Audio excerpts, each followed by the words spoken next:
Madame, monsieur, bonjour. J'ai le plaisir à vous retrouver ici dans les locaux de l'IH2EF pour un nouveau numéro de votre émission Au Périscope, aujourd'hui consacré au parcours de l'élève. Comme vous le savez, pour chaque émission, vous pourrez réagir aux propos de nos intervenants sur la plateforme X avec le hashtag Au Périscope. Justement, nos intervenants, je vais les présenter. Ils sont au nombre de 4 aujourd'hui avec moi en plateau. On va commencer par vous, Jean-Marc Moulet. Vous êtes inspecteur général de l'éducation, du sport et de la recherche. Merci d'être avec nous. Bonjour. À votre gauche, Philippe Montoya, vous êtes IEN en scolarisation des élèves en situation de handicap, conseiller technique école inclusive du recteur de l'Académie de Toulouse. Bonjour. Merci d'être avec nous également. En face de vous, Patrick Avogadro, vous êtes personnel de direction au lycée professionnel Les Grippots, appartenez dans l'Académie de Poitiers. Bonjour. Et enfin, Noémie Olympio, vous êtes enseignante chercheuse sur les trajectoires des élèves au LEST CNRS de l'Université Aix-Marseille. Merci d'être avec nous. Tout à fait, merci à vous. Comme pour chaque émission, l'émission sera divisée en 2 parties. Une première consacrée aux enjeux autour de cette thématique et une seconde sur les témoignages de terrain, séparés par la traditionnelle Minute Juris, aujourd'hui présentée par Raphaël Mata-Duvigneau. On est ensemble pour 1 heure de débat et on va démarrer sur cette partie consacrée aux enjeux avec une première question pour vous, Jean-Marc Moulet. Qu'entend-on par parcours de l'élève ? Eh bien, les parcours de l'élève, c'est finalement tout ce qu'un élève va vivre à l'intérieur de l'école, à l'extérieur de l'école pour se construire, réussir son orientation et arriver à une insertion professionnelle la meilleure possible. Il y a une petite ambiguïté possible avec la réforme de 2008 où on a introduit les parcours éducatifs qui sont plutôt consacrés aux éducations transversales de nos élèves. Et dans les parcours éducatifs, il y a le parcours Avenir qui, lui, par contre, est au cœur de notre sujet aujourd'hui, puisque c'est là qu'au collège, on va construire les compétences nécessaires à l'orientation. Alors les élèves vivent quoi finalement dans leur parcours ? Alors ils vivent des choses un peu différentes à l'école primaire et puis dans le supérieur. À l'école primaire, ils sont quand même souvent conservés dans leur classe et on a plutôt des dispositifs qui vont les étayer quand on va identifier chez eux des difficultés scolaires. C'est des plans personnalisés qui vont en effet compléter les compétences qui peuvent être défaillantes chez eux. Dès le collège, par contre, on peut avoir des structures d'accueil un peu différentes. Alors on connaît tous par exemple les SECPA où des élèves vont découvrir dès la classe de 4e des formations professionnelles ou des élèves qui vont pouvoir et avoir le désir d'approfondir des études en langue, en EPS, en art par exemple. Et là, évidemment, le parcours est différencié parce que soit ils sont dans des structures d'accueil différentes au sein du collège, soit ils ont des cours qui sont différents de leurs camarades. Et puis la situation est encore différente quand on arrive au lycée. Alors au lycée, c'est je ne veux pas dire l'éventail des parcours, mais presque.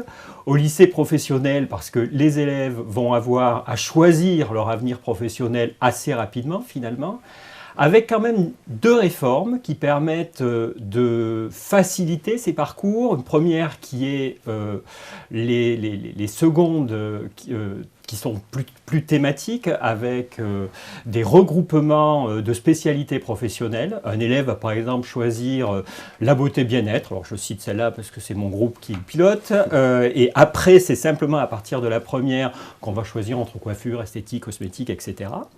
Et puis en terminale, pour assurer et valoriser toute cette voie professionnelle, les élèves vont pouvoir choisir soit un approfondissement au 3e trimestre pour mieux réussir leurs études dans le supérieur, ou alors être davantage immergés dans le monde de l'entreprise avec un renforcement des stages en milieu professionnel.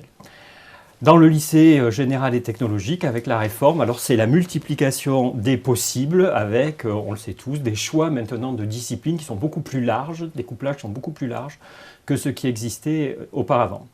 Alors le système éducatif, évidemment, accompagne, parce que quand on résume tout ça, ça paraît dense. Pour des familles, ça peut être compliqué. Pour les élèves, c'est souvent à débroussailler. Je pense que le terme est à cette hauteur-là. Et donc le système éducatif accompagne les élèves dès la classe de 4e, 12 heures d'orientation, d'aide à l'orientation qui sont mis en place dès la 4e, 36 heures en 3e, et puis l'accompagnement personnalisé dans les différentes branches du lycée. Et évidemment, les équipes éducatives, dont les enseignants, au service de cette dimension. Et évidemment, tous les collègues qui sont spécialistes de l'accompagnement à l'orientation. Je pense en particulier aux psychologues de l'éducation nationale. Tout cela rentre en synergie avec une loi, la loi de 2018, pour la liberté de choisir son avenir et ses formations professionnelles. Et le système éducatif s'est adapté, a évolué dans cette direction. Là, quand vous parlez de tout ce parcours de l'élève, là, vous évoquez la liberté de choix de son avenir professionnel. Tout cela est mis en place uniquement pour favoriser l'insertion professionnelle ou il y a d'autres objectifs ? Évidemment, il y a plusieurs objectifs. L'objectif, c'est d'abord de fabriquer des citoyens qui soient heureux. Et pour être heureux, il faut réussir évidemment son insertion professionnelle. Mais c'est aussi la diversification des possibles. C'est-à-dire qu'on sait que l'origine sociale des élèves, on sait que les pressions genrées s'exercent sur nos élèves. Et le travail des enseignants, le travail des équipes éducatives, c'est d'élargir ce panel des possibles. Et plus on élargit le panel des possibles, et plus on a des chances d'avoir des élèves qui vont aller se révéler dans ce qui est le meilleur pour eux. Et il faut aussi garder en tête qu'au niveau du collège, on a le socle. Le socle, c'est ce que la nation dicte finalement, ce que la nation souhaite que l'ensemble de ses citoyens aient acquis à la fin de la scolarité obligatoire. Et dans le socle, on a les compétences à s'orienter, bien entendu, qui sont pleinement présentes. Donc si je vous suis bien, l'idée c'est d'avoir un parcours le plus personnalisé, proche des envies possibles des jeunes. Si je prends mon époque, il y avait à l'époque 3 filières en général, S, ES et L. Aujourd'hui, à vous écouter, il y a beaucoup plus de choix qui correspondent donc à beaucoup plus de profils. Alors sans doute qu'à votre époque, il y avait déjà aussi le lycée technologique. Tout à fait, qui est souvent, je parlais juste du général. Ouais. Et puis il y a tout le lycée professionnel et toute la valorisation aujourd'hui qui est menée autour du lycée professionnel, avec des enjeux qui dépassent les enjeux purement éducatifs, mais qui sont aussi des enjeux économiques forts pour notre nation. Des métiers qui aujourd'hui sont en forte tension, dont on sait qu'on va avoir besoin. Et pour que des élèves choisissent des métiers à fort enjeu, qui ne sont pas forcément connus, on ne connaît pas forcément les enjeux très techniques, très technologiques. Ces métiers-là sont parfois ignorés même des familles. Et là, il y a de véritables enjeux éducatifs, en effet, pour les faire découvrir. Et des liens importants, j'imagine, à avoir aussi avec le secteur économique ? Alors, le secteur économique, qui est évidemment très présent, c'est pour cette raison d'ailleurs que l'information a été déléguée aux régions avec la loi de 2018. Pourquoi elle est déléguée aux régions ? Parce que on en reparlera sans doute autour de la table ronde, la question de la mobilité est centrale chez nos élèves. On peut essayer de lutter contre l'absence de mobilité. On peut aussi se dire qu'informer des élèves sur les enjeux économiques d'une région, leur montrer que dans leur région, certains domaines sont plus porteurs que d'autres, peut engager des élèves, pas tous évidemment, mais engager certains à découvrir ces domaines-là et à s'y orienter. Un exemple, dans le Grand Est, il va manquer 30 000 emplois d'accompagnement au grand âge assez rapidement.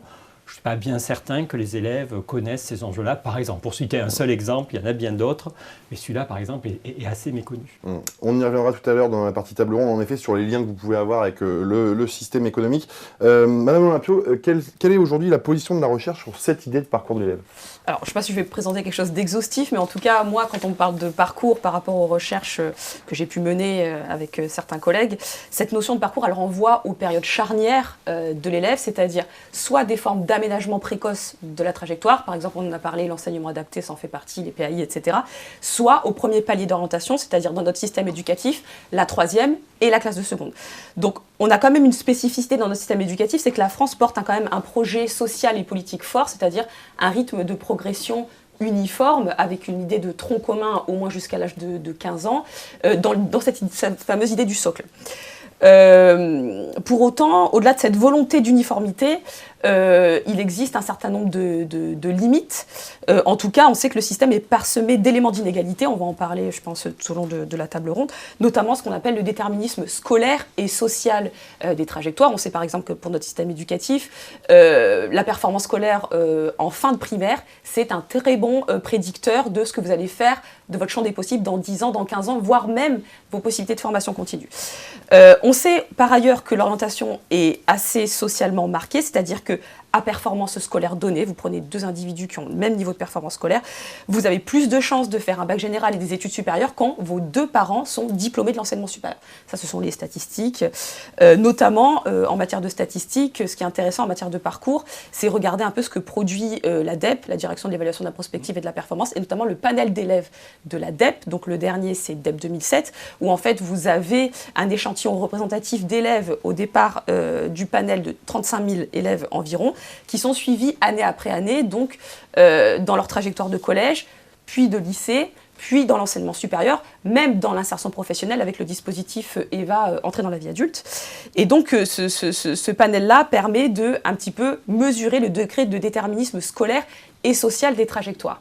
Et en plus des variables classiques, type catégorie socio-professionnelle des parents ou niveau de diplôme des parents, il y a 3 éléments qui sont assez intéressants dans les variables de la DEP. Le premier élément, c'est le capital informationnel des familles.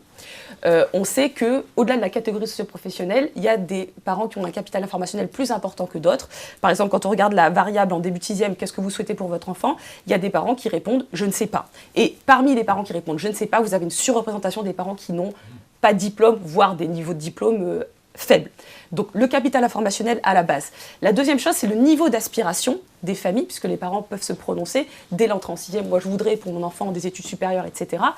Et en plus du niveau d'aspiration des familles qui est inégalement distribué, vous avez ce qu'on appelle le maintien des aspirations. C'est-à-dire que dans les données du panel d'élèves de la DEP, vous pouvez mesurer les aspirations en début de collège, en fin de collège, etc. Et vous pouvez avoir une modification des aspirations.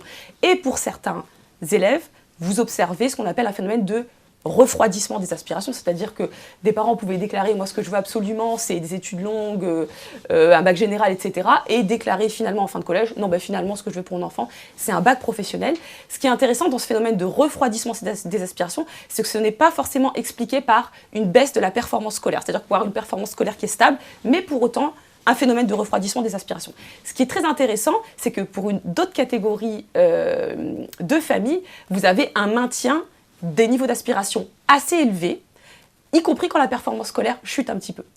Dans cette catégorie, évidemment, vous retrouvez par exemple les enfants d'enseignants et de cadres de la fonction publique qui sont surreprésentés parmi les familles qui maintiennent des très hauts niveaux d'aspiration malgré des baisses de performance scolaire, etc.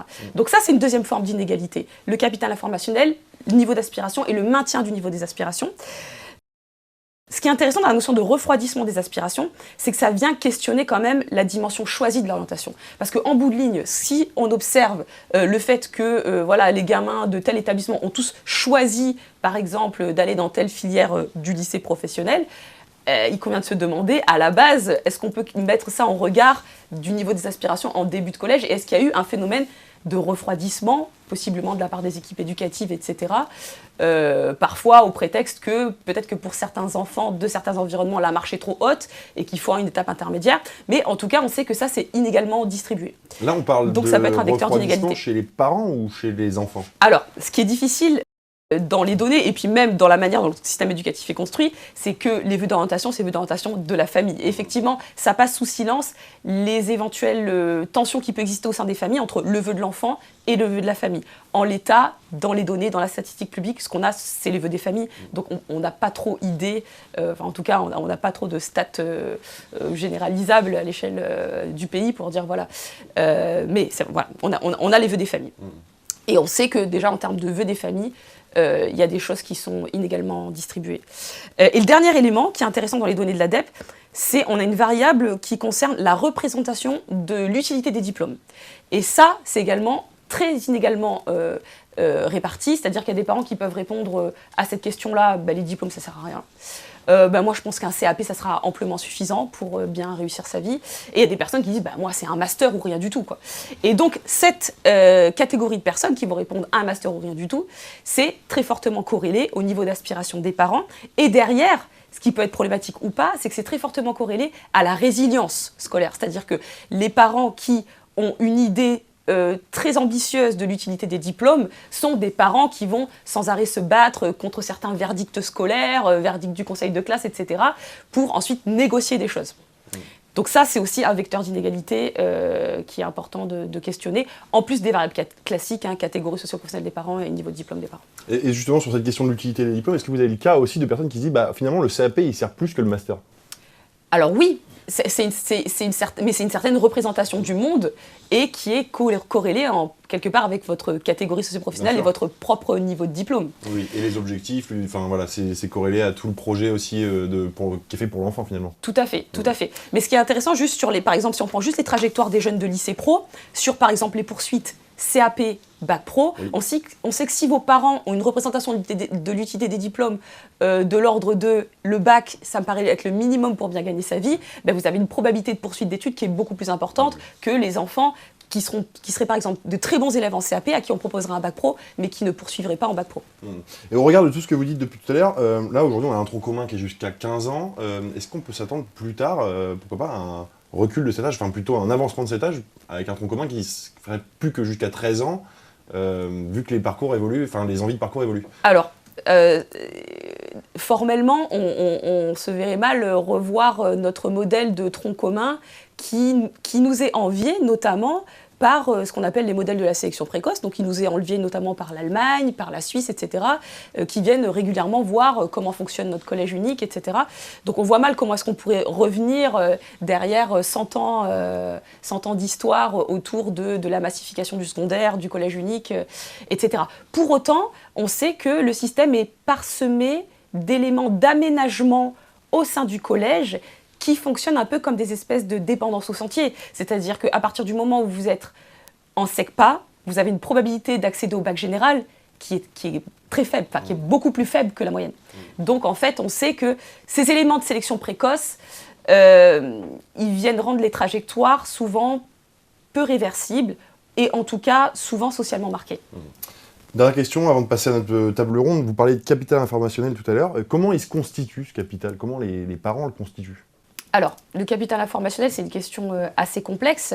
Alors, il se constitue de par déjà votre catégorie socio-professionnelle, votre représentation du monde. On va en parler tout à l'heure, le rapport à la mobilité.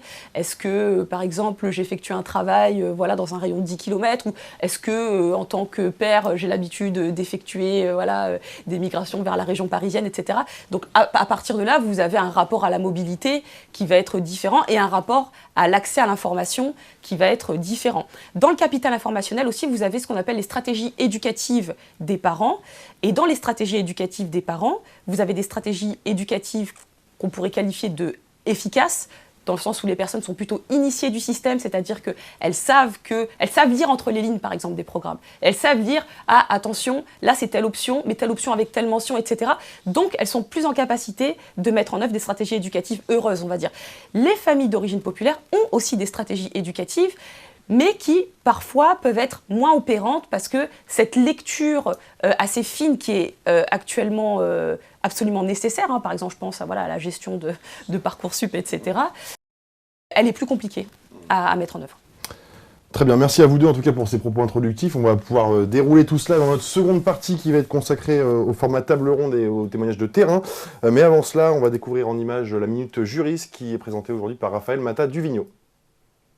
Durant son cursus scolaire, l'élève, de la maternelle au lycée, peut suivre différents parcours adaptés à ses besoins et capacités et qui sont régis par l'article L111-1 du Code de l'éducation qui garantit leur organisation en fonction des élèves. À côté des parcours pédagogiques, plusieurs dispositifs administratifs ponctuent, juridiquement, le parcours de l'élève. Certains méritent une attention particulière. Premièrement, le parcours de l'élève est balisé et ponctué d'étapes, telles une quête. Il doit maîtriser le socle commun de connaissances, de compétences et de culture. Ce socle est au cœur du système scolaire. Défini pour la première fois par la loi d'orientation et de programme pour l'avenir de l'école du 23 avril 2005, il fixe ce que tout élève doit savoir et maîtriser à l'issue de la scolarité obligatoire. Ce dispositif a évolué au fil des années. En 2013, la loi pour la refondation de l'école l'a redéfini, le renommant socle commun de connaissances, de compétences et de culture, mis en œuvre à partir de 2016. En 2019, la loi a fixé l'obligation scolaire dès l'âge de 3 ans, codifiée à l'article L122-1. La logique du socle repose sur une acquisition progressive et continue des compétences, vérifiées à la fin de chaque cycle. Cette maîtrise est évaluée selon 4 niveaux et conditionne l'obtention du diplôme national du brevet. Les évaluations s'appuient sur les programmes d'enseignement et concernent les cycles 2, fin de CE2, cycle 3, fin de 6e, et cycle 4, fin de 3e. En cas de non-maîtrise, un redoublement ou un dispositif d'accompagnement peut être envisagé. Deuxième dispositif donc, le parcours de l'élève peut être ralenti par un redoublement, dispositif rare mais présent. Il s'agit d'une décision administrative venant concrétiser une décision pédagogique impliquant qu'un élève accomplisse une année d'études supplémentaire au même niveau. Le redoublement est codifié à l'article L311-7. En 2013 et 2014, les ministres de l'Éducation ont limité cette pratique en favorisant des stratégies de prévention et d'accompagnement.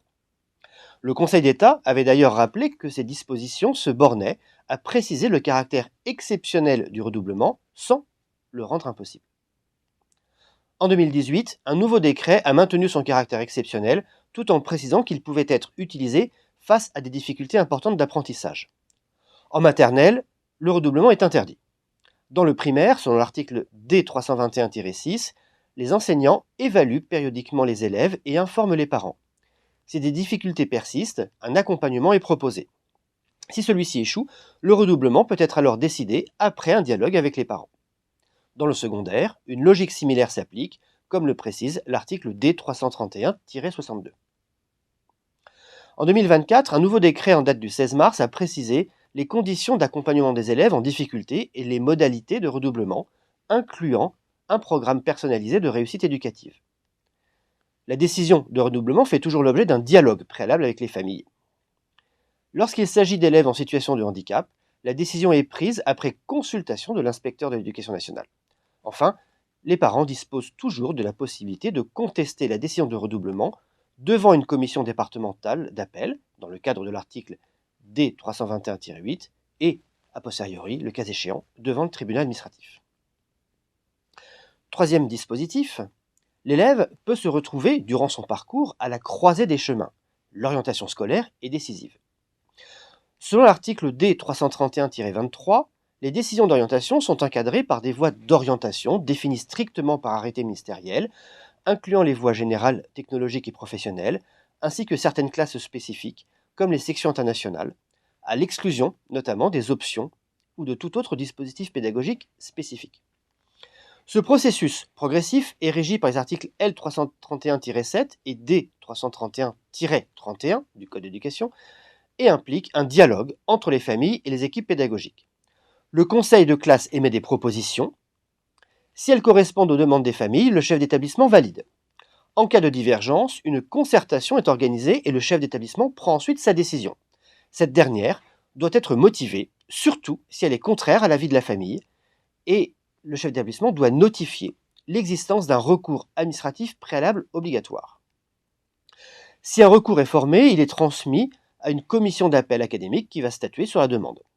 La procédure est donc régie par l'article D331-34. Et à l'issue de cette procédure, la décision d'orientation va se substituer à la décision initiale du chef d'établissement. Il est ensuite possible aux familles de contester la décision d'orientation devant, là encore, le juge administratif. Quatrième dispositif, enfin. L'élève peut bénéficier sur son parcours de refuges, à savoir des classes et groupes spécifiques adaptés à ses besoins. Certains élèves, en effet, suivent un parcours différencié, régi par l'article D332-5. Le collège, par exemple, propose une organisation adaptée à la diversité des élèves, basée sur des pratiques pédagogiques différenciées, relevant de l'autonomie des établissements. Cette flexibilité permet de répondre aux besoins des élèves tout en respectant le principe d'égalité devant la loi.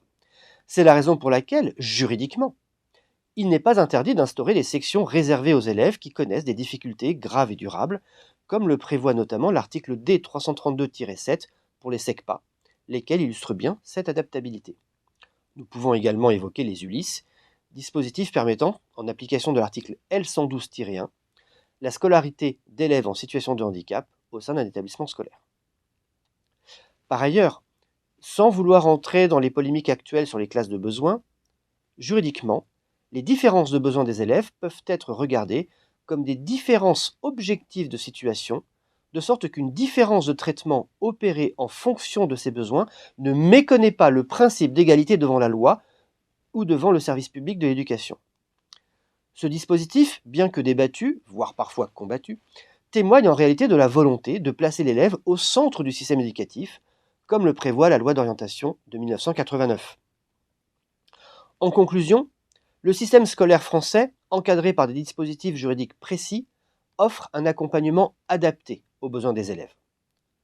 À l'heure de l'individuation des parcours, le service public de l'éducation doit pouvoir s'inspirer de l'un des principes directeurs du service public, la mutabilité, c'est-à-dire continuer à innover et à ajuster les pratiques pédagogiques pour garantir la réussite de tous les élèves. Merci beaucoup Raphaël, on passe donc à notre seconde partie, donc témoignage de terrain. On va pouvoir débattre tous les 5 sur ce sujet du parcours de l'élève. Peut-être d'abord avec vous Patrick Avogadro, donc je rappelle que vous êtes personnel de direction au lycée professionnel Les Grippots à Parthenay dans l'académie de Poitiers. Que ressortez-vous au regard du début de nos débats depuis tout à l'heure, de votre expérience de terrain dans le premier degré et le pays scolaire ? Alors, avant d'être personnel de direction, j'étais en effet professeur des écoles. Donc, dans le premier degré, ce qu'on voit, c'est que déjà les parcours des élèves, le parcours de chaque élève est déjà différent en fonction du territoire où l'élève est. C'est-à-dire qu'on va avoir différentes expériences et différents projets qui vont pouvoir être menés au sein de chaque école. Et pas que de l'école, puisqu'on a également tout le temps périscolaire qu'on retrouve dans le premier degré et pas dans le secondaire, puisqu'il n'y a plus de garderie après la classe. Donc, dès le primaire, les enseignants vont s'emparer des différents projets qu'ils vont pouvoir mettre en place, au-delà des simples programmes d'enseignement, mais ça va être mis en charge avec toutes les problématiques du territoire. C'est-à-dire que si un élève se retrouve dans un milieu particulièrement isolé, rural, avec très peu de moyens parce que c'est un petit village et donc on ne peut pas emmener les élèves vers des lieux de culture, si on n'a pas la possibilité d'amener la culture jusqu'à eux, ils ne seront pas forcément beaucoup imprégnés d'une culture qu'on souhaite ou que l'école voudrait éventuellement les voir, ne serait-ce qu'au travers des parcours d'accessibilité à la culture. On va se retrouver également avec des parcours qui parfois seront impactés par la proximité ou pas du collège, puisqu'après l'école, on va se retrouver au collège et on sait que le cycle 3, c'est CM1, CM2, 6e, donc il va y avoir des synergies qui vont pouvoir se mettre en place ou pas, selon la distance avec le collège, et c'est c'est une problématique qu'on va retrouver également après avec l'accès au lycée ou au lycée professionnel en fonction de distance qu'il va y avoir entre les deux. Donc le parcours de chaque élève, il va être fonction du lieu où il va être, du territoire où il va être, des synergies qui vont pouvoir être mises en place entre l'école et les collectivités territoriales, que ce soit la mairie, la communauté de communes, le département, la région ensuite, mais également de ce qu'on appelle les projets éducatifs du territoire, et là, je connais moins que mon collègue. Ouais, alors justement, Philippe Montoya, vous êtes IEN spécialisé en scolarisation des élèves en situation de handicap, conseiller technique école inclusive du recteur de l'Académie de Toulouse. Peut-être parler ensemble de quelques forces du système éducatif pour favoriser ce parcours de l'élève, à commencer par les projets éducatifs de territoire. Alors, comme mon collègue, je suis un ancien professeur des écoles, directeur d'école et un IEN de circonscription, puisqu'on fait ses débuts dans les territoires en circonscription lorsqu'on est inspecteur premier degré. Et effectivement, les projets éducatifs de territoire constituent un levier, me semble-t-il, important pour lutter contre ces inégalités au niveau de la culture, notamment cette question de la mobilité. Mais effectivement, ça repose sur des moyens financiers que les collectivités vont être en capacité de mobiliser, d'où le regroupement parfois de collectivités en communauté de communes, pour permettre à ces enfants de vivre des déplacements. Et parce qu'on sait bien, mes collègues le disaient tout à l'heure, que la question de la mobilité est cruciale dans la construction d'un parcours, et que dès l'école élémentaire, maternelle même, habituer les enfants à aller vers d'autres lieux que l'environnement proche va constituer une préparation finalement au parcours à venir, on va dire, pour l'appeler comme l'institution le nomme, et permettre à ces enfants d'envisager finalement ces élèves une formation qui ne sera plus aux portes de leur ancienne école ou de leur maison, mais bel et bien correspondant à leurs aspirations réelles et profondes, et donc amenant parfois la nécessité de se déplacer plus loin que l'environnement proche. Dans le second degré, on va avoir d'autres leviers. Je pense notamment aux cordées de la réussite, le fait d'encorder, comme on le dit, un établissement collège à des grandes écoles, par exemple, c'est d'une part montrer à ces jeunes que un parcours ambitieux, parce que je crois qu'il faut aussi avoir cet élément en tête d'ambition pour la construction d'un parcours d'élèves. Et j'ai une pensée particulière évidemment pour les élèves en situation de handicap dont on parlera tout à l'heure. Donc avoir cette ambition en encordant un collège à une grande école, mais montrer que cela implique une mobilité éventuellement à un moment, c'est là aussi quelque chose de fondamental pour que lorsque le jeune construit son parcours d'orientation de son futur projet professionnel, il ait toutes les données en main et également sa famille, puisque Madame Olympio soulignait bien l'importance de la famille dans le choix du parcours.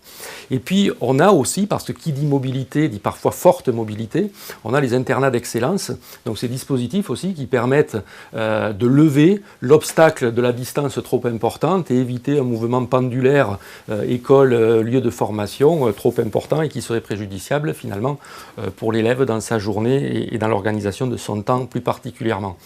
Au niveau culturel, je voulais mentionner une action toulousaine, puisque c'est mon académie, écolier citoyen dans ma ville, qui concerne des élèves du premier degré et qui a vocation, en lien avec la mairie de Toulouse, donc là on voit bien l'articulation entre l'école et la collectivité, qui a pour vocation d'abord de permettre aux jeunes des quartiers de l'éducation prioritaire, de la politique de la ville, de connaître leur quartier, leur environnement proche, pour ensuite les ouvrir à l'agglomération toulousaine, l'autre partie de l'agglomération toulousaine, parce qu'on constate effectivement que parfois un élève qui vit dans un quartier de la politique de la ville a finalement un peu le même vécu qu'un enfant qui vit au fin fond de la campagne aveyronnaise, je nomme l'Aveyron parce qu'elle est dans mon académie, et effectivement amener aussi ces enfants à aller vers la grande ville, je mets de grands guillemets, mais cette grande ville qui est lieu de culture,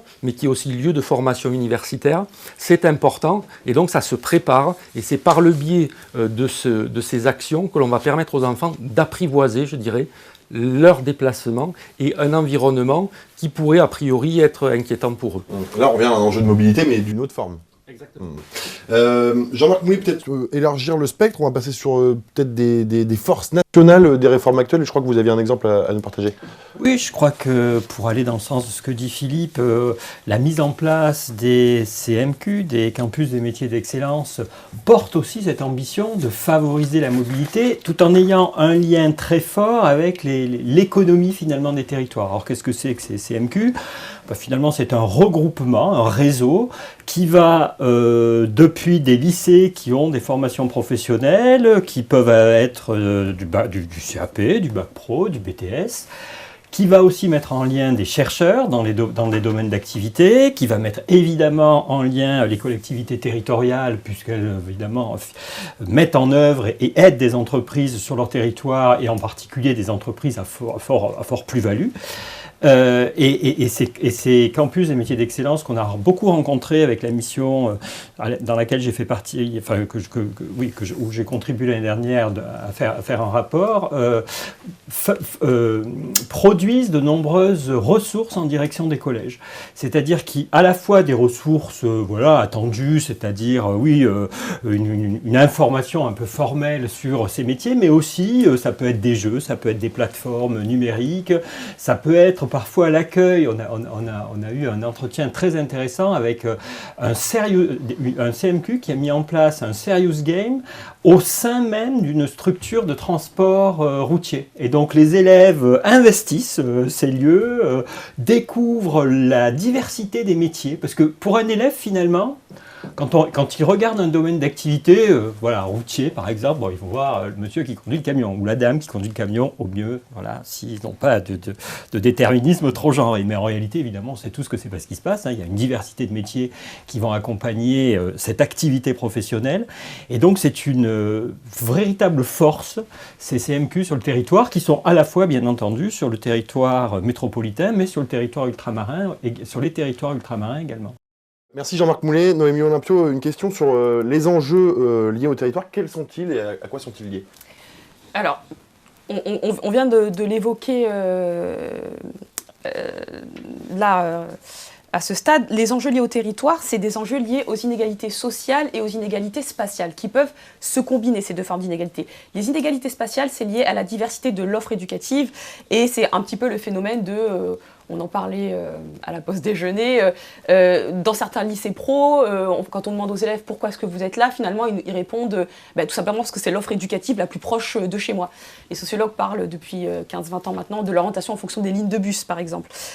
Vous avez deux aspects dans la dimension spatiale. Vous avez la distance physique entre votre lieu d'habitation et l'établissement, mais vous avez une dimension un peu plus symbolique qui est liée un peu à l'ancrage territorial et le degré de fermeture sur l'extérieur. Donc ça c'est ce qu'on appelle la dimension purement spatiale. À côté de la dimension spatiale, vous avez la dimension sociale. Et ce qui est problématique, c'est quand les deux vont venir se cumuler.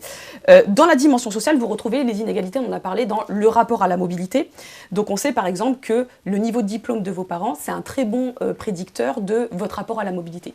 Plus spécifiquement, le niveau de diplôme des mères. Par exemple, quand votre mère est diplômée de l'enseignement supérieur, vous avez une probabilité plus élevée de quitter le giron familial au cours de vos études supérieures. Vous avez plusieurs choix quand vous faites des études supérieures, cohabiter ou décohabiter, vous avez une probabilité beaucoup plus importante de décohabiter quand votre mère a un diplôme de l'enseignement supérieur. Et donc évidemment, cette question, elle est aussi liée au genre et aux inégalités filles-garçons dans les phénomènes de rapport à la mobilité et phénomènes d'autocensure.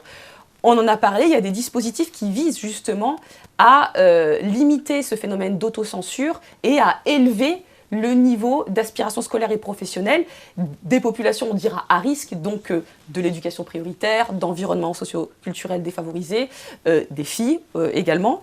Donc les internats d'excellence, c'est un très bon exemple parce que justement, on vise un accompagnement, là, tout au long de la journée, très spécifique qui vise à limiter cette problématique-là de mobilité et à élever le niveau des aspirations scolaires et professionnelles. Et je sais que leur évaluation, notamment l'évaluation de Sourdin, qui était un des premiers internats d'excellence, a permis de montrer qu'on peut transformer radicalement les ambitions scolaires et les carrières scolaires des élèves d'origine modeste dans ce type de dispositif. Vous avez un autre type de dispositif, c'est les cordées de la réussite, où là, la population cible, ce sont les élèves de l'éducation prioritaire, ou qui sont accompagnés de la fin du collège tout au long du lycée, par tout un tas de dispositifs d'ouverture culturelle, de tutorat, etc., pour limiter les effets d'autocensure et élever le niveau des aspirations scolaires et professionnelles. Donc par exemple, envisager des classes prépa quand vous êtes dans un quartier difficile, dans un collège identifié comme difficile.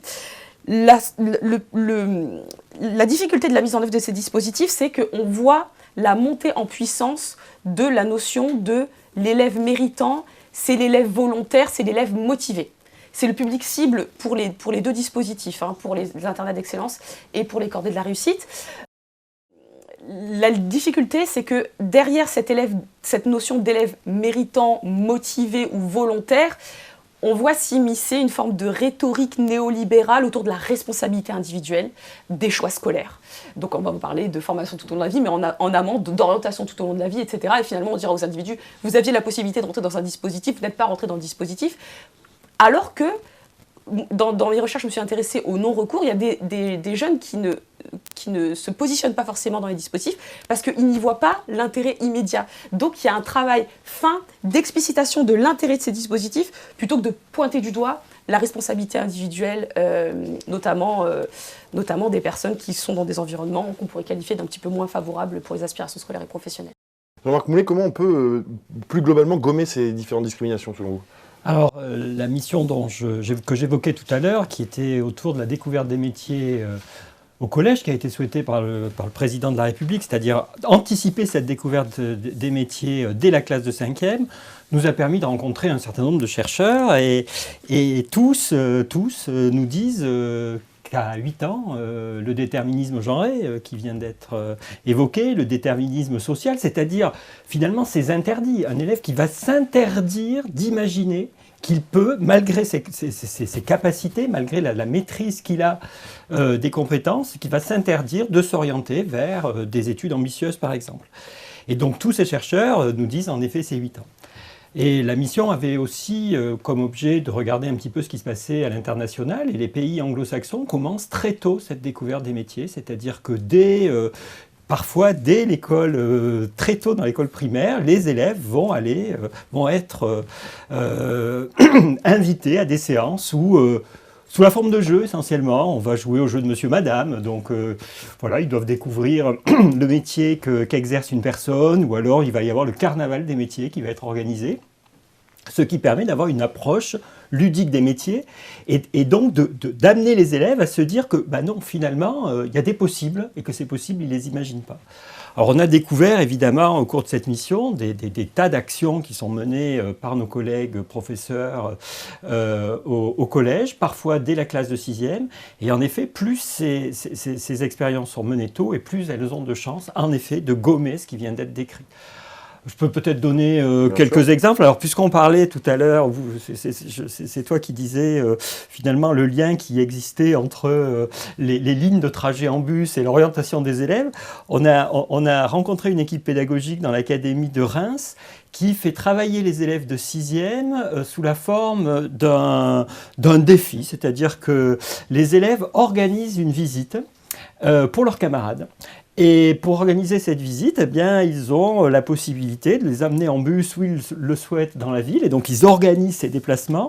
Et il y a un jeu qui est construit par les élèves eux-mêmes de découverte des métiers tout au long de ces lignes de bus. Donc, pas du tout en lien avec les lieux de formation, mais les métiers qui s'exercent.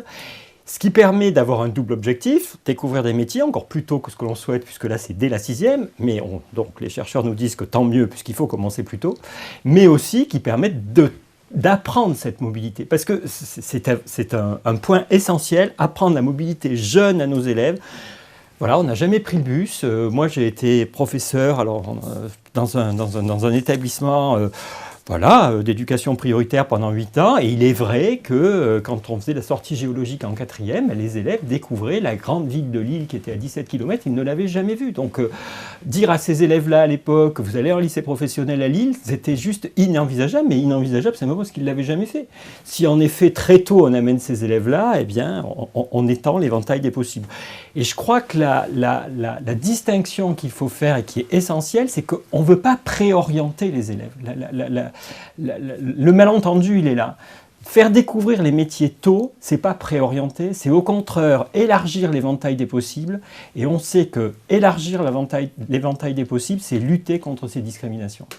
Merci Jean-Marc Moulet. Alors je rappelle à nos spectateurs que vous pouvez réagir au propos de nos intervenants en vous rendant sur la plateforme X avec le hashtag #Opériscope. On va poursuivre notre débat de cette seconde partie consacrée à la table ronde, aux témoignages de terrain avec vous, Patrick Avogadro. Alors je rappelle que vous êtes personnel de direction au lycée professionnel Les Grippots à Parthenay, dans l'académie de Poitiers. Est-ce que vous auriez d'autres exemples pour un petit peu étayer les propos qu'on a depuis tout à l'heure ?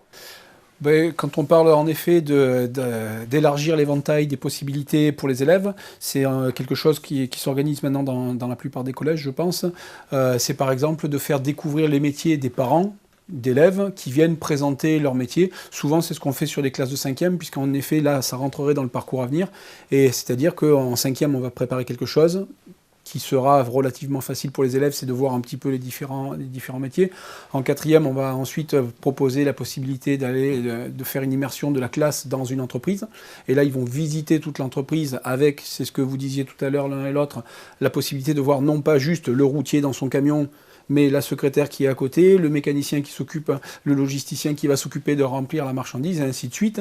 Et ça dépendra des entreprises dans lesquelles on aura. Par contre, là, on se retrouve bien souvent avec des entreprises qui sont juste à côté de l'établissement, parce que ça coûte cher d'envoyer des élèves pendant ce temps-là. Mais c'est un travail qui se fait bien souvent en liaison avec des entreprises qui sont très contentes de faire connaître leur activité, de faire connaître l'ensemble des métiers qui sont dans leur entreprise, parce que ça leur permet après, éventuellement, de susciter des vocations ou de recruter plus facilement des élèves qui auraient déjà connu un petit peu. Après, on va se retrouver en 3e avec les mini-stages, on va se retrouver avec le stage de 3e, et c'est quelque chose qu'on retrouve ensuite en seconde, sur des trajectoires dans un lycée général technologique. On a le stage de seconde qui a fait parler de lui l'année dernière, parce qu'il fallait trouver un stage pour tous les élèves de seconde, et je crois que 80% des élèves avaient finalement réussi à trouver un stage à ce moment-là. Même si certains, et on en revient à ce qu'on disait tout à l'heure, ceux qui ont très peu de réseau ou de patrimoine, de connaissances de personnes, se sont retrouvés à faire des stages dans les collèges et les lycées environnants. Cela dit, c'est ce qui permet quand même sur le terrain de faire découvrir un peu plus de métiers. Dans l'académie de Poitiers, l'ancienne rectrice nous avait demandé de passer de 15 métiers qui étaient connus par les élèves à 45.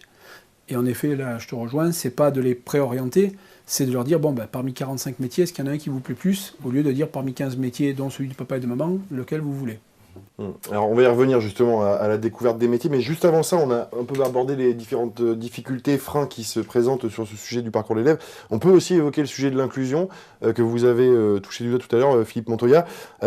Ça fait l'objet d'une émission au Périscope spécifique, mais peut-être que vous pourriez nous parler un petit peu justement des poursuites d'études pour les élèves en situation de handicap. Alors avant cela, je voulais juste revenir sur l'idée de la mobilité comme obstacle à la réalisation de ce parcours.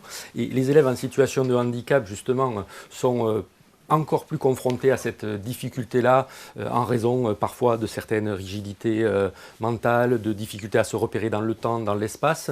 Nous, par exemple, au niveau du pôle académique École Inclusive, on est en train de travailler sur un petit applicatif pour smartphone pour permettre justement à l'élève, lorsqu'il est en situation dans l'agglomération toulousaine, de pouvoir trouver le bon trajet, bus, métro, de manière justement à favoriser cette mobilité de manière autonome, parce que quand on parle effectivement d'élèves en situation de handicap, l'enjeu de la construction de l'autonomie est crucial. Et pas seulement dans les situations d'apprentissage scolaire, mais dans le futur, puisque y a quand même une statistique, j'allais dire, relativement cruelle pour ce public-là, c'est qu'ils sont 2 fois plus touchés par le chômage, une fois arrivés à l'âge adulte, que la population valide. Or, c'est vrai que dans une stratégie de plein emploi voulue par le président de la République, les personnes en situation de handicap, surtout alors que nous allons fêter les 20 ans de la loi de 2005, ne doivent pas être oubliées. Donc c'est pour ça qu'il y a cet enjeu pour les élèves en situation de handicap, mobilité, tout ce qu'on a évoqué tout à l'heure, mais il y a aussi cet enjeu d'ambition. Parce que là aussi, quand on regarde les statistiques, on se rend compte qu'on est à peu près à 7% d'élèves en situation de handicap en lycée professionnel, alors qu'en lycée général et technologique, on est à 1%. Ce qui veut dire que ces 1%, ce sont ceux qui vont poursuivre dans l'enseignement supérieur. Et encore, quand je dis ils vont poursuivre, pas tous. Donc il y a cet enjeu, je crois, il y a un plafond de verre à faire sauter, parce que effectivement, si certains élèves trouvent dans le lycée professionnel un lieu de formation synonyme d'insertion professionnelle, de réussite, effectivement, ces élèves-là ont bénéficié d'un parcours construit avec cohérence, mais on se rend compte que parfois, après un passage en lycée professionnel, certains vont intégrer un BTS, un IUT et rejoindre par des chemins détournés l'enseignement supérieur. Et on peut se dire que pour ces élèves-là, on aurait peut-être pu être plus ambitieux, d'autant plus qu'aujourd'hui, il y a une forte dynamique inclusive dans les universités et grandes écoles. Au niveau de l'Académie de Toulouse, nous avons la convention à tout pour tous qui réunit justement les grandes écoles et l'université de Toulouse. Nous avons aussi des grandes entreprises, dont notamment Airbus, qui est une entreprise symbole de notre région, et qui justement souhaitent œuvrer pour que les futurs étudiants en situation de handicap franchissent le pas. Et là aussi, ça passe par la connaissance de l'environnement enseignement supérieur, parce qu'il y a beaucoup de légendes urbaines qui circulent sur l'enseignement supérieur, le fait qu'on est livré à soi-même, que l'on n'est pas accompagné. Or, il faut savoir que dans les établissements d'enseignement supérieur, aujourd'hui, nous avons des référents handicap qui ont pour mission justement d'accueillir et d'accompagner les nouveaux étudiants en situation de handicap, qu'il y a des aménagements possibles aux examens, y compris aussi des aménagements durant les temps de cours. Et une action qui a vraiment fait avancer les choses, c'est l'action qui a été menée, impulsée par Bertrand Montubert, qui est un universitaire toulousain, autour des TSA, des étudiants donc, porteurs d'autisme, pour que justement ces étudiants soient mieux pris en compte dans leurs besoins. Et aujourd'hui, on élargit à tous les troubles du neurodéveloppement. Et cette convention qui au départ était toulousaine, cette action qui était toulousaine, aujourd'hui, plus de 30 établissements de l'enseignement supérieur sont engagés. Donc on voit que là aussi, l'enseignement supérieur s'ouvre aux élèves en situation de handicap, donc futurs étudiants. Mais se pose ensuite la question de la sortie de l'enseignement supérieur ou de l'arrivée sur le marché du travail. Et ça aussi, on se rend compte qu'on a certains profils d'étudiants éternels, notamment chez les jeunes porteurs d'autisme, qui vont d'abord mener des diplômes scientifiques, puis aller sur un parcours de plus sciences humaines, etc. Et donc ça aussi, il y a cet enjeu-là qu'on travaille avec nos collègues de l'université. Et puis pour un public qui ne va pas vers l'enseignement supérieur, celui que j'ai évoqué tout à l'heure, qui est un lycée professionnel, professionnels et qui bénéficient du dispositif ULIS, les unités localisées d'inclusion scolaire, eh bien, sur l'Académie de Toulouse, on a mis en place une plateforme d'accompagnement à l'inclusion professionnelle. On a volontairement appelé ça l'inclusion professionnelle et pas l'insertion, parce qu'on souhaite que ce soit vraiment des entreprises engagées qui accueillent avec ses besoins, le jeune en question, soit en stage, soit en service civique, soit éventuellement en CDI, puisque c'est malgré tout l'objectif que nous nous fixons. Et depuis cette rentrée, avec le Centre de formation des apprentis académiques, nous avons aussi pu conventionner pour accompagner certains jeunes qui seraient en situation de besoin en lien avec leur handicap. Donc je crois que pour les élèves en situation de handicap, futurs étudiants, il existe des dispositifs. Il faut que les enseignants les connaissent. Et ça aussi, c'est quelque chose de fondamental parce que on parlait du rôle de la famille, mais il y a aussi le rôle des enseignants, de l'accompagnement que l'on va mener pour les départs en stage que tu évoquais, mais aussi pour la construction de ce parcours. Et sur Toulouse, là aussi, nous avons une action qui s'appelle Enseignement supérieur et handicap, c'est possible, études supérieures et handicap, c'est possible, pour justement montrer qu'il est possible d'aller vers des formations post-bac lorsqu'on est en situation de handicap et de donner justement les clés pour se repérer dans la jungle de tous les dispositifs qui peuvent exister. Merci beaucoup Philippe Montoya pour ces précisions sur les élèves justement en situation de handicap. Je vais me tourner vers vous à nouveau, Patrick Avogadro. On a abordé tout à l'heure, vous avez commencé à toucher du doigt la découverte des métiers. Justement, comment se met-elle en place et à quel niveau dans votre établissement et dans votre académie ? Bon, mais alors donc on a parlé déjà tout à l'heure de tout ce qui se mettait en place sur le parcours à venir. Dans l'établissement où je suis actuellement, c'est un lycée professionnel et donc on a, avec la réforme de la voie professionnelle, la réforme du lycée professionnel, on a maintenant ce qu'on appelle un soutien au parcours. Le soutien au parcours dont le contenu était laissé relativement libre pour les établissements. Et par exemple, le lycée où je suis, on a travaillé d'une part sur des ateliers de CV, de rédaction de CV, comment aller chercher un stage pour les élèves qui voulaient changer éventuellement ou retrouver d'autres choses, puisque ça s'adresse surtout aux terminales. Et donc, c'est des élèves qui ont déjà eu à partir en période de formation, en PFMP. Ça va être également des rencontres avec des acteurs locaux, que ce soit des entreprises ou la mission locale d'insertion. Ça va être des rencontres avec d'anciens élèves qui ont réussi à s'insérer déjà ou à s'inclure éventuellement dans un milieu professionnel, qui vont raconter leur histoire pour que justement les élèves fassent sauter le plafond de verre, comme on disait tout à l'heure, qu'ils acceptent de partir à quelques kilomètres de chez eux pour pouvoir ensuite revenir éventuellement ou finir de partir très loin parce qu'ils auront trouvé du travail.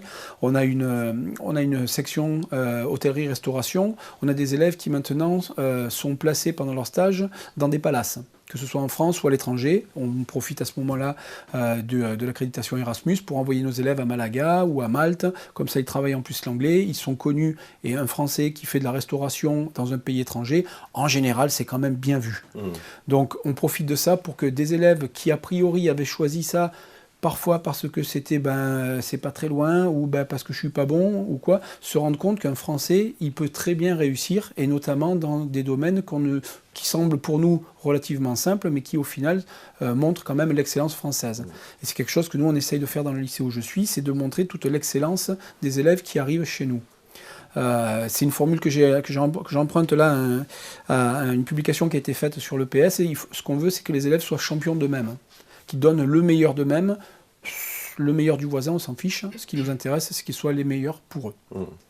Donc on a ça, on a soutien à parcours.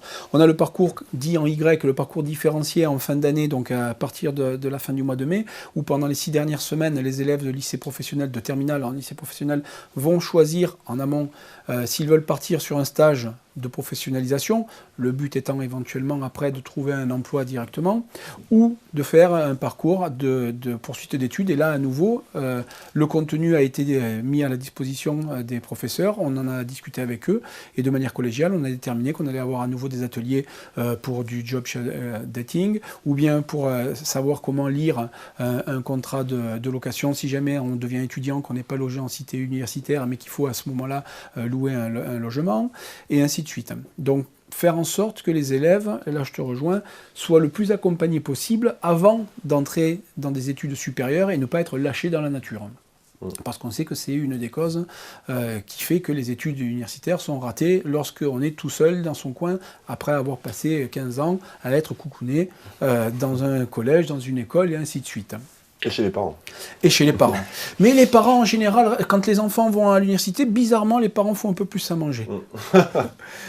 Et nous, ce qu'on fait aussi au niveau local, on a ce qu'on appelle des formations d'initiative locale, des FIL, qui permettent de faire se rencontrer des professeurs d'université, de BTS, de classes préparatoires, avec les professeurs du lycée, de manière à ce que les uns et les autres parlent un petit peu le même langage, pour savoir quels sont les attendus de la part des élèves qu'on va envoyer ensuite dans l'enseignement supérieur, et de faire en sorte que ces élèves ne soient pas surpris par ce qui leur sera demandé. Parce que visiblement, la marche est relativement haute.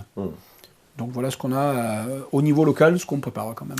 Très bien, merci Patrick Avogaro. On va élargir un peu le spectre, toujours avec la vision nationale, d'abord avec vous, Jean-Marc Moulet, et puis dans un second temps avec Noémie Olympio pour la vision de la recherche, sur cette notion de découverte des métiers. Donc on s'est posé la question au cours de cette mission l'année dernière de qu'est-ce qui avait le plus grand impact auprès d'un élève finalement. Et donc au cours d'une mission, on a tous les acteurs du système éducatif qui sont auditionnés avec des académies ciblées, et puis on voit évidemment les professeurs et les élèves. On a auditionné plus de 150 élèves. Et alors c'est quasi unanime, la rencontre du professionnel elle est déterminante. C'est-à-dire les élèves, souvent, quand ils ont construit un projet ou qu'ils ont changé de projet, le facteur déterminant, c'est la rencontre. Alors, la rencontre, soit parce que le professionnel est venu dans l'établissement, je vais vous donner des exemples, ou parce qu'en effet, ils ont fait des stages, et le stage reste un moment très fort.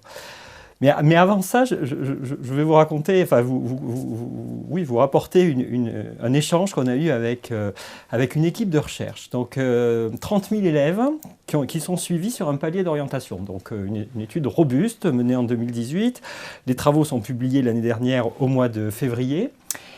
Et cette équipe de recherche cherchait à savoir quel pouvait être l'impact d'un professionnel dans un palier d'orientation sur l'orientation des jeunes filles vers des carrières scientifiques. Eh bien, le résultat est extrêmement étonnant et extrêmement robuste. 1 heure d'intervention d'une scientifique qui pratique un métier et qui est charismatique, voilà, il faut quand même avoir ces éléments-là, suffit à ce que l'orientation des filles vers les métiers scientifiques rattrape le pourcentage des garçons. 1 heure. Donc là c'est quelque chose qui nous a quand même impressionnés, parce qu'on se dit qu'est-ce que c'est qu'1 heure dans le parcours d'un élève. Et donc en effet, il faut que nos collègues, quand tu parlais d'information pour nos collègues, il faut que nos collègues professeurs aient conscience que finalement, ce n'est pas un investissement hors norme qui ne permet pas de faire les programmes, qui ne permet pas de préparer au bac ou à je ne sais quoi d'autre, c'est 1 heure. Donc là, voilà, un exemple, par exemple, d'actions qui sont tout à fait remarquables. Reste, je reviens sur les territoires ruraux de tout à l'heure, reste le problème des territoires ruraux, des collèges qui sont un peu, voilà.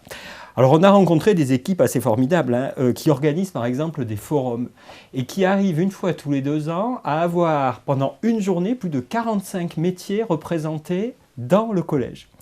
Et alors les élèves ont un contrat, c'est-à-dire qu'ils doivent rencontrer un professionnel d'un métier ou d'un domaine de profession qu'ils aimeraient bien faire. Donc voilà, ils travaillent avec leur prof.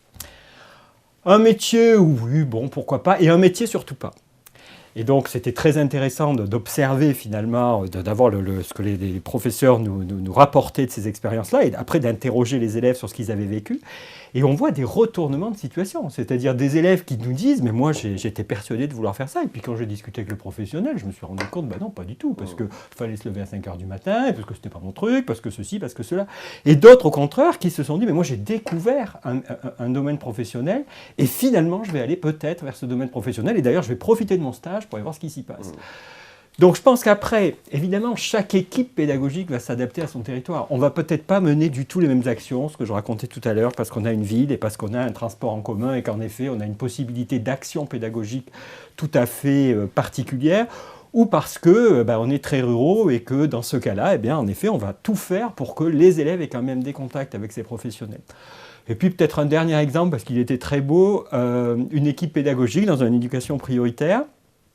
Et là, les professeurs étaient en partenariat avec des personnels qui montaient un opéra. Et donc les élèves, pendant quelques mois, suivaient, à la fois en faisant leur programme de lettres de collège, parce qu'ils étudient des œuvres en relation avec cet opéra, et puis suivaient donc les professionnels. Et découvrez donc en classe de 5e l'ensemble des métiers qui existait dans cette structure. Et à la fin de l'année, retournement de situation, c'est les élèves qui sont sur scène, les parents qui sont dans la salle, avec les professionnels, et c'est les élèves qui vont en effet présenter un spectacle. Et là, évidemment, vous imaginez bien, quand on rencontre des élèves de 3e qui ont vécu ça 2 ans après, ils ont des lumières dans les yeux, ils ont plein d'idées de métiers, et pas forcément des métiers finalement qu'ils ont découverts à ce moment-là, mais comme ils ont appris à aller voir des métiers d'autres et à poser des questions, ben, ils ont posé des questions à d'autres, et ça leur a ouvert évidemment des perspectives que si ces actions pédagogiques n'avaient pas été mises en œuvre, eh bien, ils n'auraient sans doute jamais imaginé pour eux. Noémie Olympio, sur cette question de la découverte des métiers, quelle est votre vision et peut-être quelques difficultés qu'il va falloir affronter, si je puis dire? Alors la difficulté c'est un peu lié à ce qui a été présenté tout au long de ce débat, c'est-à-dire travailler sur l'ouverture du champ des possibles, travailler sur le capital informationnel, sans tomber dans une forme parfois de paternalisme bienveillant et sans tomber dans la participation du phénomène de refroidissement des aspirations, au prétexte parfois arbitraire et subjectif que la marche est trop haute pour certains élèves. Ça nécessite de mobiliser, autant que faire se peut, je pense, des données fiables et objectivables. Quelles sont les possibilités de poursuite d'études réelles ?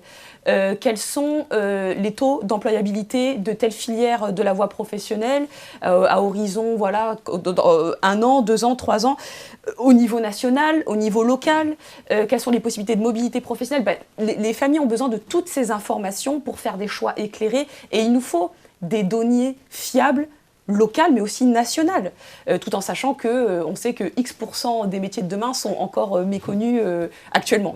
Donc vous voyez que la difficulté... Mais on a des données qui sont très intéressantes et qui sont, à mon sens, sous-exploitées. Par exemple, vous avez toutes les données du CEREQ, Centre d'études et de recherche sur les qualifications, qui a sa propre base de données à travers ce qu'on appelle les enquêtes génération. La dernière, c'est l'enquête génération 2021, pour les sortants de l'année 2021. Et vous avez un suivi longitudinal des diplômés, tout niveau de diplôme confondu, donc à horizon 3 ans, 6 ans, etc.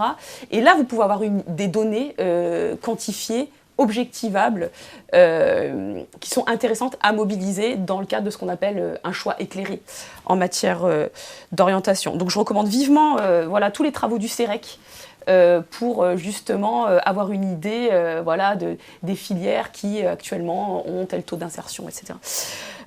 Et plus globalement, en matière de lutte contre les inégalités et les injustices sociales, je dirais quand même informer avec des données objectives, fiables, ouvrir le champ des possibles, évidemment, ne pas tomber dans une forme de pré-tracking, pré-orientation, etc., qui est socialement marquée, qui est biaisée par tout un tas de variables subjectives, et peut-être réfléchir à une orientation qui serait évolutive, progressive, éventuellement même à la question de la réversibilité des choix scolaires. La difficulté, c'est que ça nécessite de construire des parcours peut-être avec des retours en arrière, des bifurcations, etc. Actuellement, on sait que quand on fait une comparaison des cohortes, ou quand on prend DEP 89, DEP 95 et actuellement DEP 2007, on va plutôt vers une forme de linéarisation des trajectoires. Et donc, c'est peut-être cette linéarité qu'il faut questionner, qui peut avoir des effets délétères en matière de décrochage scolaire, mais aussi plus tard sur le marché du travail. Merci Noémie Olympio. Peut-être aborder, parce qu'on se rapproche de la fin de notre émission, la question de la formation des enseignants et des acteurs pour accompagner les élèves dans ces différents enjeux. Quels sont aussi les partenaires sur lesquels on peut s'appuyer? On peut démarrer avec vous, peut-être Philippe Montoya, sur ce sujet. Alors déjà, les partenaires, on va dire, internes à l'institution, ils ont été nommés tout à l'heure, les psychologues de l'éducation nationale du second degré, qui ont cette mission d'information et d'orientation. Et bien entendu, si on parle d'orientation, on va évoquer les centres d'information et d'orientation, les CIO, avec le pilotage des IEN en charge de l'orientation. Vous voyez, il y a déjà ce cœur de réacteurs sur ce sujet-là. Moi, je pense qu'il faut aussi associer les médecins de l'éducation nationale, parce qu'on voit trop souvent des parcours en lycée professionnel avortés, parce qu'on va se rendre compte qu'il y a trop d'incapacités ou de contre-indications chez l'élève pour qu'il puisse aller en atelier dans le champ professionnel. Et ça, c'est catastrophique, parce que quand on a passé plusieurs années à construire un parcours et qu'au final, on a un avis médical qui nous dit qu'il ne pourra pas manipuler de produits dangereux, il ne pourra pas aller sur une machine dangereuse, etc., alors que ça va être le cœur de la formation, quel sens est-ce que ça a d'aller en lycée professionnel pour suivre uniquement la formation générale? Aucun. Donc je crois que là aussi, les enseignants de collège, mais accompagnés par les acteurs que je nommais, doivent vraiment réfléchir, penser tous les tenants et les aboutissants des formations visées. La région, on l'a évoqué aussi avec cette mission d'information, et par exemple, pour les élèves en situation de handicap, dont certains avaient du mal à se rendre sur les lieux type CIO, etc., nous avons testé l'année dernière avec la région Occitanie des maisons de l'orientation mobile qui se rendaient donc dans les établissements pour aider les jeunes, les informer sur le champ des possibles. Et on s'est rendu compte qu'effectivement, ça pouvait constituer un déclic pour certains qui allaient effectivement choisir un axe de réflexion sur un parcours. Et puis, bien évidemment, il y a l'ONICEP et toutes les publications que l'on va trouver à l'ONICEP autour des compétences à s'orienter. Et s'autoriser à rêver est celle que je préfère, parce qu'effectivement, il ne faut pas, quand on est dans la construction d'un parcours, brider systématiquement et construire un champ d'impossible qui empêcherait l'élève d'accéder à certaines formations. Et puis, il y a des guides à destination des professeurs principaux. Il y a un guide sur la coéducation, et ça aussi, associer les familles, ne pas avoir d'un côté les enseignants qui pensent le parcours de l'élève, et de l'autre côté la famille qui réfléchit à son propre parcours, parce que parfois on a des mauvaises surprises, on se rend compte que la famille n'a finalement pas saisi les vœux que les enseignants avaient pensés, et ça aussi, ça ne devrait pas arriver si on était vraiment dans cette co-construction du projet. Patrick Avogadro, à votre échelle de lycée professionnel, quels sont justement les partenaires qui peuvent vous accompagner? Je rajouterais, parce que là c'est au niveau de tous les établissements, les professeurs principaux, pour justement permettre le dialogue avec les familles sur tout ce qui est construction du parcours de l'élève. Après, quand ils arrivent, moi, en lycée professionnel, pour la plupart, ils ont déjà une idée de ce qu'ils veulent faire plus tard. Et là, dans ce cas-là, nous, on s'appuie également sur les DDFPT, les directeurs délégués à la formation professionnelle. Et j'ai la chance, dans le lycée où je suis, d'avoir quelqu'un qui est une mine de connaissances, une mine de réseau. Ça fait 10 ans qu'il est là et il se reconnaîtra si jamais il regarde l'émission. Oui, passe bonjour. Voilà. Non, mais réellement, c'est quelqu'un qui est capable d'avoir un réseau monumental et d'en faire profiter les élèves quand il y a besoin. Donc c'est quelqu'un, je pense, dans tous les lycées pro qui est important parce qu'il est vraiment à l'articulation de tout ce qui est enseignement, professionnel comme général, et qui va permettre de solutionner énormément de problèmes pour les élèves qui en auraient le plus besoin. Les familles pour lesquelles ça se passe bien, on a déjà parlé plusieurs fois, ça se passera bien de toute façon, que ce soit du pro, que ce soit du général, on sait qu'ils seront accompagnés. Les élèves qui sont en grande difficulté dès le début, dès 8 ans, comme on disait, eux, ils vont avoir besoin du plus possible d'étayage. C'est pour ça qu'on est passé d'une notion d'égalité des chances à une notion d'équité des chances, à un moment donné. Et ces élèves-là, on va y mettre beaucoup plus d'énergie, beaucoup plus de temps, beaucoup plus de moyens, et on retrouvera ça également sur l'école inclusive, mais c'est ce qui va permettre à la fin d'avoir des élèves qui seront des citoyens de même classe que tout le monde, ou en tout cas c'est ce qu'on espère. Nous c'est aussi un petit peu, moi c'est ce qui me fait me lever aussi le matin, quoi. Jean-Marc Moulet, la liste est déjà longue, mais peut-être voulez-vous en rajouter. Vous vouliez réagir peut-être, Philippe Montoya? Je voulais citer Jean-Paul Delahaye, qui avait fait son rapport sur grande pauvreté et difficultés scolaires, et qui, dans ses conclusions, disait « Soyons inégalitaires dans les moyens pour être égalitaires en réussite ». Et c'est ce que tu décris, effectivement. Ces élèves les plus fragiles, il faut qu'effectivement notre institution soit, et c'est la mission de notre école républicaine, soit là pour les accompagner davantage par rapport à ceux qui bénéficient des accompagnements en dehors de notre institution. Voilà, c'était juste ça. Merci. Jean-Marc Moulet, je disais, la liste est déjà longue, des partenaires cités depuis tout à l'heure. Est-ce que vous en avez d'autres à rajouter, peut-être sur une échelle vraiment nationale? Il faut rajouter, il ne faut pas rajouter, puisqu'on en a déjà parlé de l'ONICEP, mais l'ONICEP a fait un travail assez remarquable, et en particulier, pour la première fois, sont publiées des compétences à s'orienter au niveau lycée qui ont été publiées l'année dernière, et qui viennent de sortir les compétences à s'orienter au niveau collège. Et je crois que là, c'est essentiel que les professeurs, les équipes pédagogiques s'emparent de ces éléments, parce que il faut que dans la pratique des cours, dans la pratique pédagogique quotidienne, en effet, les enseignants accompagnent également les élèves. C'est-à-dire qu'on ne peut pas imaginer que qui est quand même essentiel pour l'avenir de nos élèves, ne se passe qu'à l'extérieur des cours. Ça ne marchera jamais. Évidemment que des choses vont se passer à l'extérieur des cours, mais il est essentiel que chaque professeur, chacun s'empare de ces éléments et donc construise ces éléments avec les élèves. Et puis l'ONICEP est en train de mettre en place, finit de mettre en place la plateforme Avenir. C'est une plateforme très ambitieuse qui permettra à terme à chacun des élèves de suivre tout au long de sa scolarité tous les travaux qu'il aura conduits sur son orientation, toutes les ressources que l'ONICEP fabrique, produit, vont être disponibles sur cette plateforme. Et il est ambitionné qu'également toutes les collectivités territoriales, qui produisent aussi énormément d'informations, puissent en effet s'agréger sur cette plateforme. C'est-à-dire que on imagine finalement un portail unique qui permettrait en effet d'avoir peut-être une petite simplification. Parce que cette simplification... on peut se dire, oui, un élève, il doit être capable finalement d'aller sur tel site et puis tel autre site. Ben, ça, c'est vrai quand, en effet, on est toujours pareil. Hein, quand on est issu d'un milieu plus favorisé, c'est plus facile. On est accompagné par ses parents. On a l'habitude de surfer. On a l'habitude de se dire, tiens, peut-être que ma commune met quelque chose en place. Tiens, peut-être que ma région met quelque chose en place ou mon département. Mais en réalité, quand on est issu de parents dont la situation sociale est plus fragile, eh bien, ça devient beaucoup plus compliqué. Donc, je pense qu'évidemment, on ne peut pas ignorer et on ne pourra pas ignorer ce qui va se passer autour de cette plateforme qui devrait devenir le support de la politique même nationale d'orientation. Ensuite, évidemment, on peut citer tous les autres acteurs, hein, et en particulier peut-être le dernier qui a été mis en place dans les lycées professionnels, le bureau des entreprises, donc qui est là pour faire le lien entre... favoriser encore plus le lien entre le monde de l'enseignement et puis la réalité de l'entreprise. Et on a rencontré l'année dernière, au cours de la mission, déjà des responsables des bureaux des entreprises qui étaient très engagés auprès des collègues de collège comme de lycée pour faire découvrir en effet la réalité des métiers.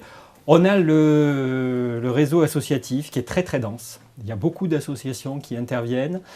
On ne peut que conseiller aux équipes pédagogiques de regarder quelles sont les associations qui ont une accréditation nationale ou qui ont une accréditation académique, hein, parce que ça évite d'abord des démarches et puis on est sûr de la qualité pédagogique que ces associations vont apporter. Là aussi, on a rencontré des gens tout à fait remarquables qui ont souvent des actions au niveau national, pas que informatif, hein, mais aussi sur des actions qui sont menées au travers, comme on le disait tout à l'heure, hein, d'activités ludiques ou de découvertes, ou d'aide à l'immersion, d'aide à découvrir des stages. Et puis peut-être réfléchir quand même, surtout sur ce fameux stage de seconde dont on parlait tout à l'heure, dont il serait intéressant de mettre très fortement en lien avec ce qui s'est passé en classe de troisième. Alors c'est vrai que c'est tout nouveau, hein, le stage obligatoire en classe de seconde générale et technologique a été mis en place l'année dernière, mais les élèves ont donc déjà vécu des stages au collège et il sera intéressant que les équipes pédagogiques de lycée s'interrogent sur ce que les élèves ont déjà vu, ce que les élèves ont déjà construit, le niveau de maîtrise de la compétence et comment ce nouveau stage et ce nouvel accompagnement en classe de seconde permet de compléter cette formation. Merci beaucoup Jean-Marc Moulin. On va terminer le tour de table sur ce sujet des partenaires avec vous, Noémie Olympio, avec cette question. Est-ce qu'on a pris en compte justement dans la recherche l'impact de l'implication de ces partenaires dans l'orientation des élèves ? Ce qu'on peut dire, ça va reprendre un peu les points qui ont été évoqués. Ce qui semble fonctionner, c'est le travail en équipe et le travail en réseau. Et le campus des métiers et des qualifications est un bon exemple en la matière. On sait par exemple que travailler les partenariats sur les périodes charnières, collège-lycée, c'est quelque chose d'absolument essentiel. Ça peut paraître un allant de soi, mais on a encore une bonne partie des enseignants du collège qui méconnaissent une grande partie de la formation au lycée professionnel, les différentes filières, les différentes possibilités dans les différentes filières. Donc ça nécessite quand même encore des approfondissements. Il y a aussi les paliers lycée général et technologiques, lycée pro et enseignement supérieur, à travers notamment le continuum Bac.3, Bac+3. On en parlait tout à l'heure. Je pense qu'il faut continuer les initiatives dans ce sens parce que dans certains territoires, il y a encore beaucoup de choses qui sont perfectibles en matière de continuum. Avec une difficulté supplémentaire dans l'accès des élèves, c'est les questions de probabilité d'acceptation.